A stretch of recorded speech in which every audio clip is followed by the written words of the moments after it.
Hey guys, Zazibar here, and this is actually going to be a follow-up video to the most recent Geeky Gentleman podcast I did on Sid Part2's channel with Ian, of course, and a friend of Ian's named Alec, who is Esplin227 here on YouTube.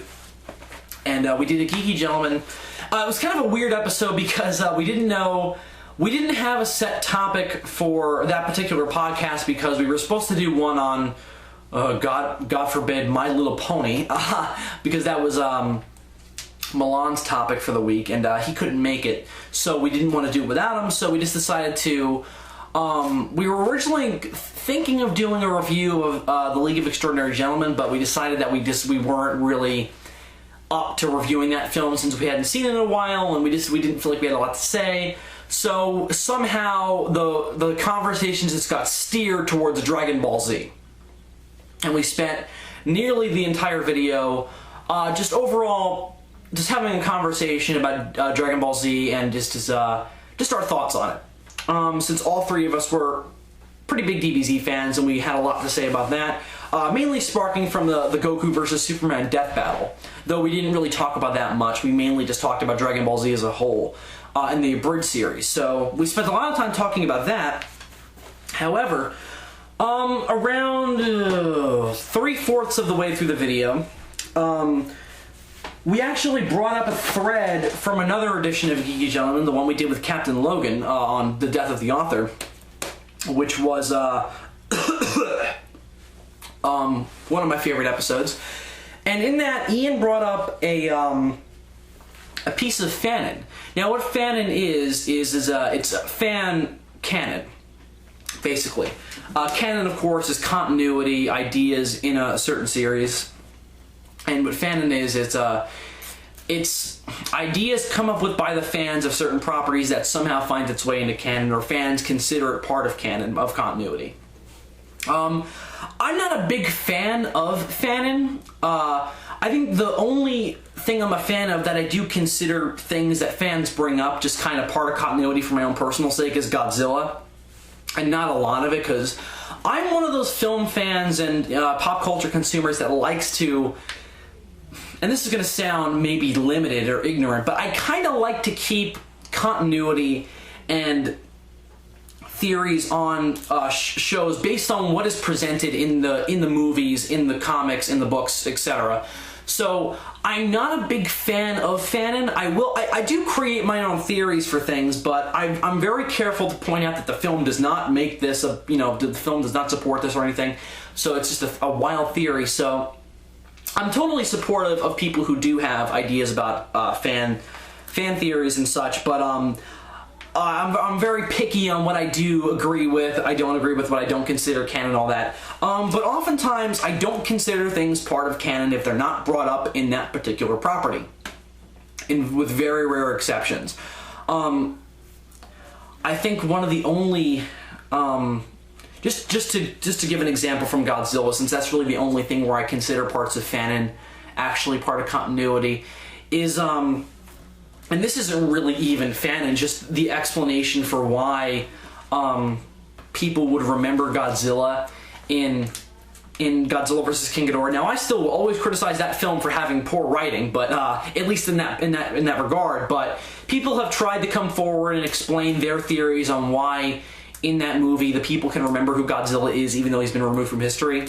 Again, in terms of the movie, it's on mute anyway because the way it's presented, it just cannot work because it's just lazy writing. That's all you can chalk it up to, or just poor writing. But there are fan theories that I do agree with. For example, that there was a second Godzilla that was born, that the '84 Godzilla would still be born regardless, which I don't really agree with. But that is the only theory where I'll go, if that's in a movie, yeah, I'll buy that. But, they have to say it. And there's things in the movie that don't support that. But anyway, off of Godzilla, I don't want to talk about Godzilla in this video. I actually want to talk about James Bond. So, let's get into Bond a little bit. Now, in the Death of the Author video, I'm sorry this is taking so long to get off the ground, but once I get into it, it shouldn't take that long anyway. So this video shouldn't run on excessively long. Anyway, so in the Death of the Author video, Ian brought up a piece of fanon in regards to the death of the author by saying that a piece of fanon that he really likes and agrees with is the James Bond codename theory. Now, for those of you who don't know, who don't really follow James Bond that much, or if you do, you've just never heard of this, basically what it is people think that in Bond continuity, whenever Bond switches actors production-wise in story, Bond, they think that James Bond 007 is not a real person. They think that it's a name given to agents who just, like if Sean Connery's Bond died, then George Lazenby's Bond came in and took over the name and number. Before I get into my opinions on it, my blood is already starting to boil, but before I get into my opinions on it, I just wanted to, I'm doing this video just to clarify my points on it because we talked about it in the podcast, and I feel like I didn't quite get my full views on it out there. I feel like because there were three of us in the conversation, and we all had very different ideas on it. So just naturally, people are gonna, points are gonna get buried, and arguments are gonna start, so things will get off track. So I just wanted to do it on my own terms. So anyway, without any further ado, I want to get into my thoughts on the fanon theory that James Bond is not a real person. Now, that sounds weird, like, of course James Bond's not a real person, he's a fictional character. Right, that's not what I mean. In story, there is a fan theory, and I just explained it, that whenever Bond switches actors, in story, MI6 gets a random agent, or not a random agent, but they choose an agent to take up the name James Bond 007. That is the theory. Now, before I get into my opinions on it, I just want to say this. It's not even really a fan theory. This is one of the things that I don't like about the theory. It didn't start with the fans. It started in a fucking parody of James Bond. For those of you who are not familiar, and I'm going to review it when I do my Bond-apalooza in the summer anyway, but just because that's far away and I have thoughts on it now, let's talk about the 1966 parody of James Bond, Casino Royale. Now, what this is someone got the rights to the novel Casino Royale, the first James Bond novel by Ian Fleming, and wanted to make a serious adaptation of the novel that was going to be in continuity with the normal Bond series, the Eon films, Dr. No, From Russia with Love, Goldfinger, the Connery films. Now, Eon, there was some weird legal shit and they just couldn't do it, so this guy was like, fuck it, I'm just going to make a spoof. So he turned the story of Casino Royale into a parody of the mainstay Bond franchise. The movie is horrible. Alright, it's not funny, it's not very clever, and it's just it makes no goddamn sense. So, the movie is not good at all. However, one idea in it has prevailed through all Bond history, despite very few people knowing about the film, and people who might even believe in the code theory might not even know that this film is the start of it. In the film, James Bond the real James Bond is retired. He's played by David Niven. Yeah, I know. Anyway, so he's played by David Niven. He's retired. He's not 007 anymore, and he's retired. Now, apparently, MI6 has hired or has given his name, his actual legal name. James Bond is this guy's legal name, and has given it to a new agent, and has given him the number of 007 and the name James Bond. Now, what happens in the movie is that the organization SMERSH, which is the Russian version of the Secret Service, which this kind of thing does work with the novel because the name of SMERSH, which is an acronym for something, it's actually not really an acronym. It's a what is it? It's an abbreviated version of a Russian word which means death to spies. Basically, SMERSH I think it was a real thing actually. I don't know, but at least in the Bond universe. This organization's desire was to eliminate all spies. All the NATO spies, MI6, CIA, French Secret Service, all these different organizations had to be wiped out. Their spies had to be wiped out because it would give Russia a leg up in the Cold War. So, that was their plan. Now, in the book, it's of course taken seriously, and James Bond is just trying to. The book really doesn't even mess around with that idea. It's just kind of a thing that Smersh does that's explained in the book. They don't really it's not like Smersh has this big plan to wipe out a bunch of spies. Other Bond books did, and other Bond movies did this. Like The Living Daylights. This is the main plot. Anyway, so I'm getting way off track. Sorry. Anyway, so in the movie Casino Royale, this plot is brought up, and Smersh is, of course, doing what they do best, and they're going around eliminating spies. Now, for some reason I don't quite understand, James Bond is made M, meaning he's become the head of the Secret Service. Spoiler alert. No one's going to see this movie, so whatever. Or you shouldn't, at least. So James Bond is made the head of the Secret Service, and he decides in his infinite wisdom, his infinite David Niven-played wisdom, to give all MI6 agents the name James Bond and the agent name 007. Therefore, in each scene, whenever these people who are named, who have been given the name designation James Bond 007, they're called James Bond, and the film doesn't really even, except for that one scene where the real Bond tells them to do this, it's not brought up that, in the scenes they're just called James Bond straight, nothing else. So it's a little confusing. Anyway, I feel confused describing it, so hopefully you guys grasp it better than I am speaking it. Anyway, so the idea basically is, and the film introduces this early on, that whenever James Bond 007 retires or dies, someone else will come along, and because he was known as the best spy, so they'll give another agent the designation James Bond and the 00 number 007. It's a parody, so I don't fucking care. It's a horrible movie, so I don't care about that movie. It's not canon anyway. It's out of continuity. Somehow this idea trickled down through Bond history, and I partially blame On Her Majesty's Secret Service for this. Now, I don't know why the movie Casino, the original 1966 Casino Royale, played around with this idea, because Sean Connery was James Bond up to this point. There were no actor switches. So I don't know what exactly they were going for with that. But they did it. And then in On Her Majesty's Secret Service, when the actual actor who played Bond switched to George Lazenby, and he utters the line, "This never happened to the other fella," in the beginning of the movie, people went crazy. They thought that it meant that that George Lazenby was not the same character as Sean Connery. That James Bond 007 is a designation, that it's not a real person. That some guy was given that name and he's an operative for the Secret Service. Not the case at all.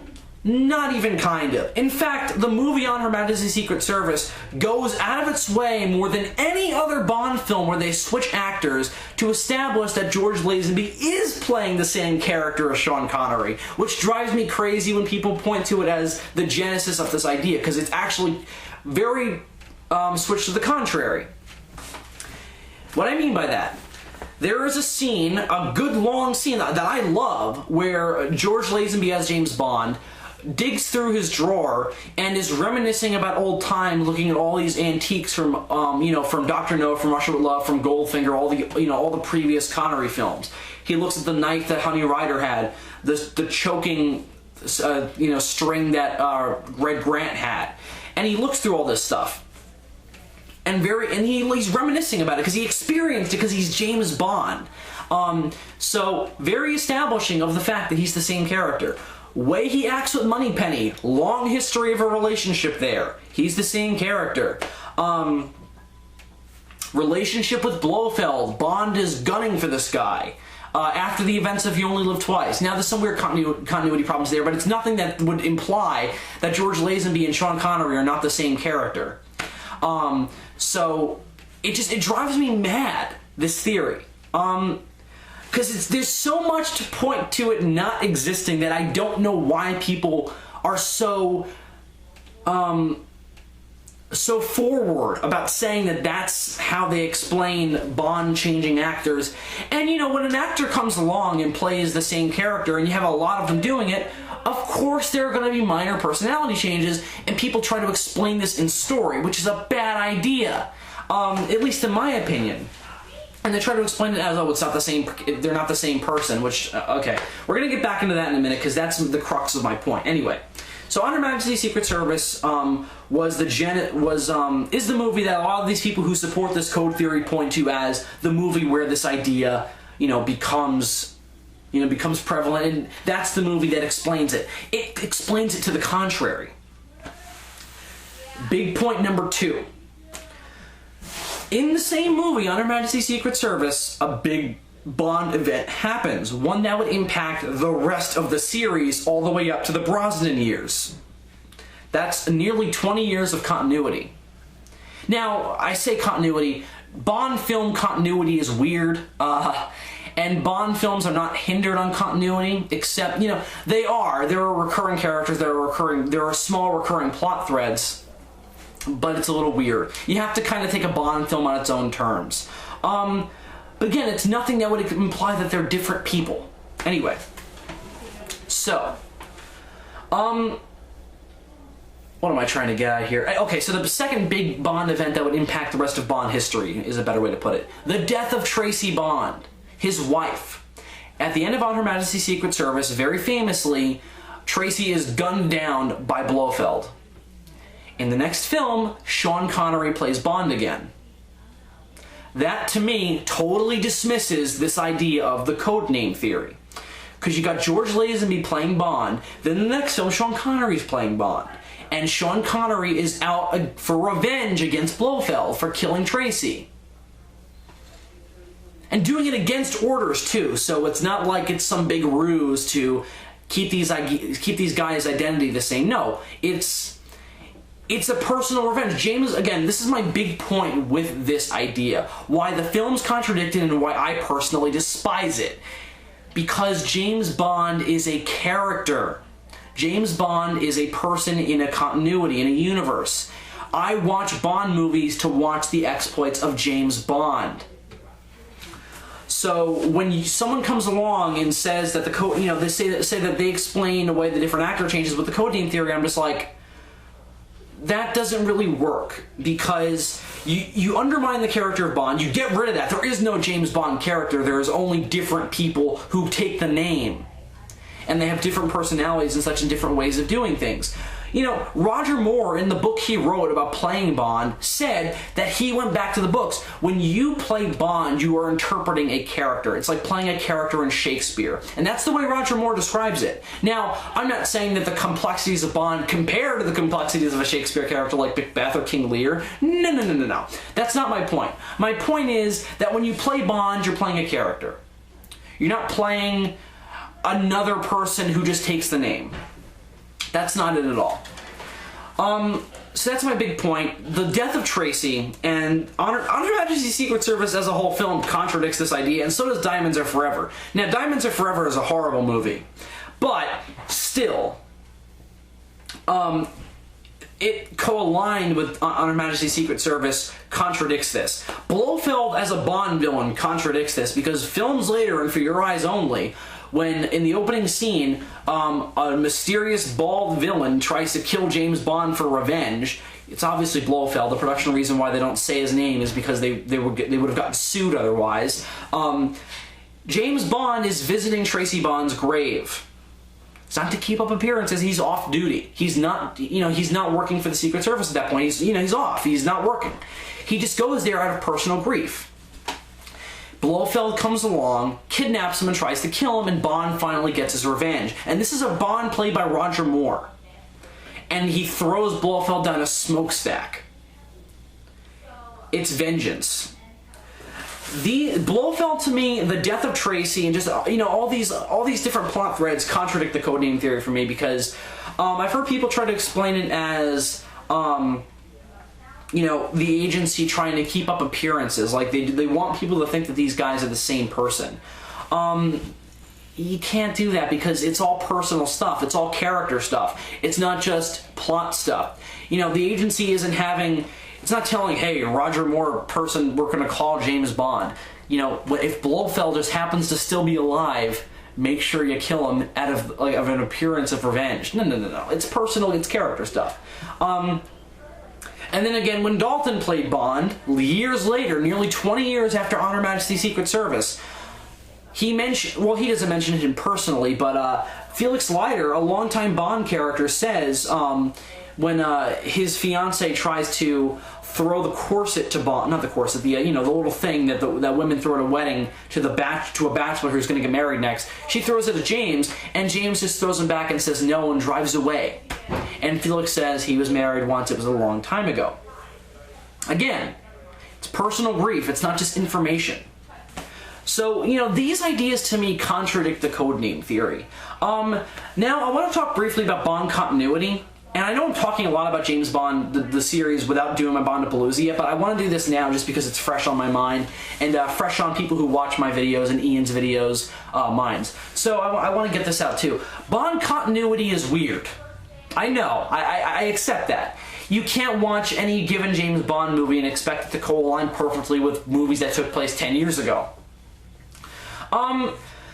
You gotta kind of look at a Bond movie on its own terms. If a Bond movie says it takes place in 1993 and Dr. No is still in continuity, From Russia with Love is still in continuity, James Bond still has the Aston Martin, you gotta look back and say, okay, I guess that time moved forward, and it's weird, I know, but you just gotta, whenever a Bond film is in a time where it would seem like the other Bond film couldn't happen, it was 20 years ago, time it up. It's kind of like how the way comic book continuity works.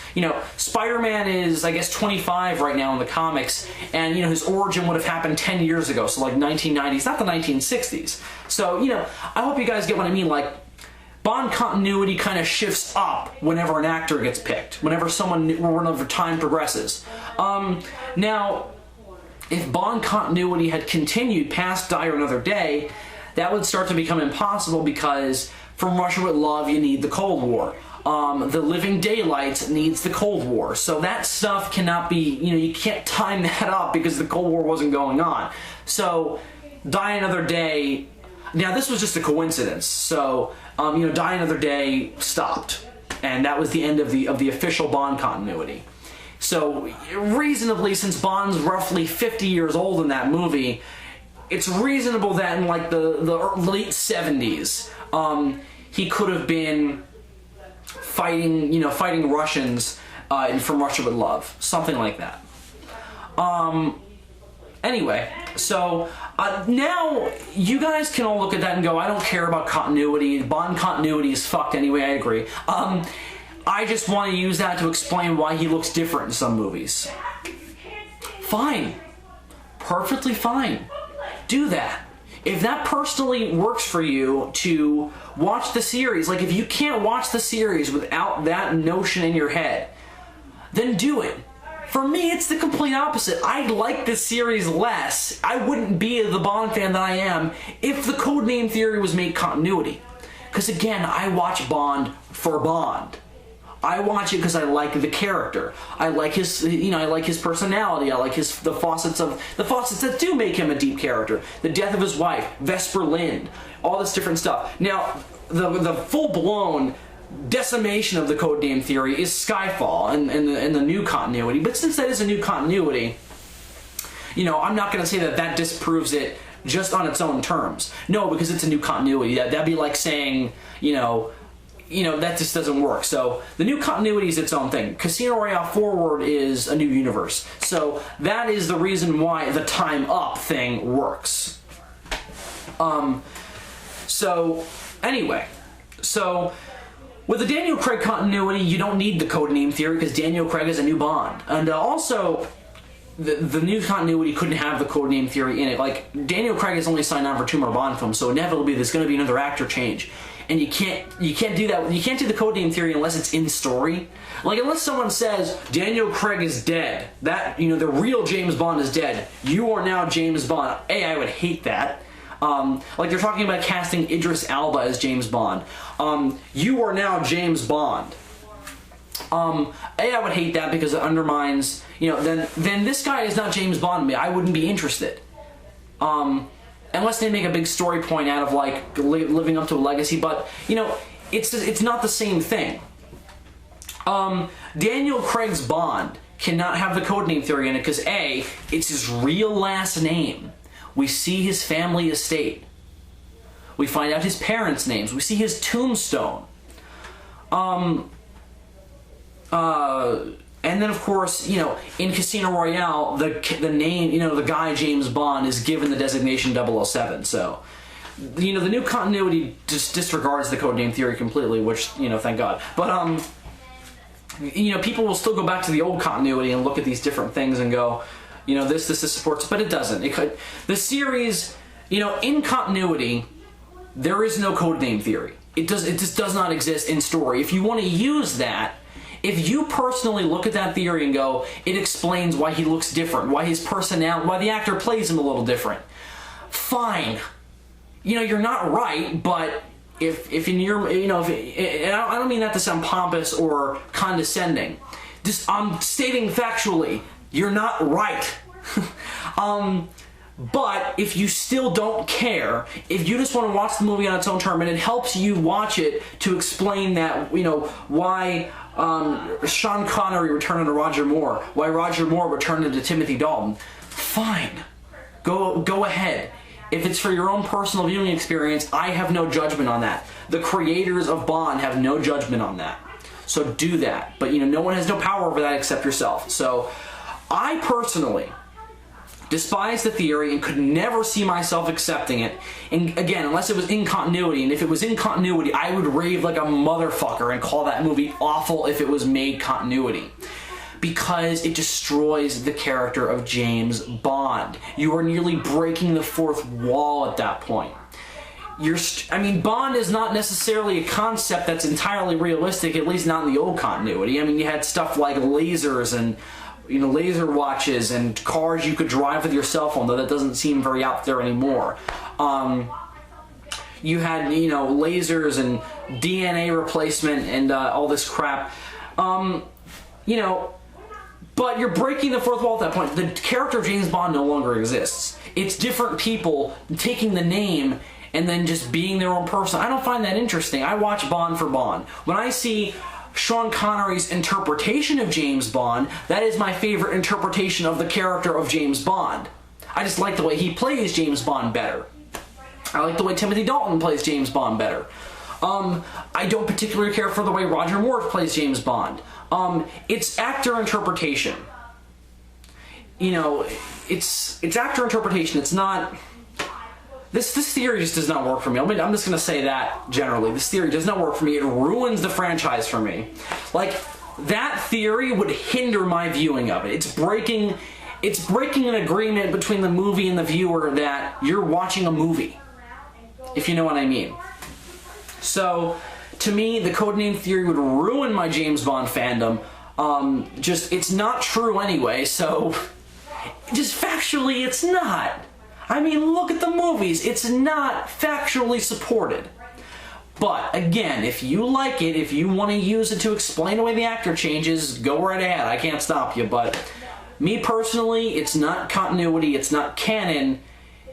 It's just a theory, and not one that is true. Theories can be disproved, and I think I just did kind of that. So, I don't want this video to sound pompous or condescending or, you know, hatred-filled.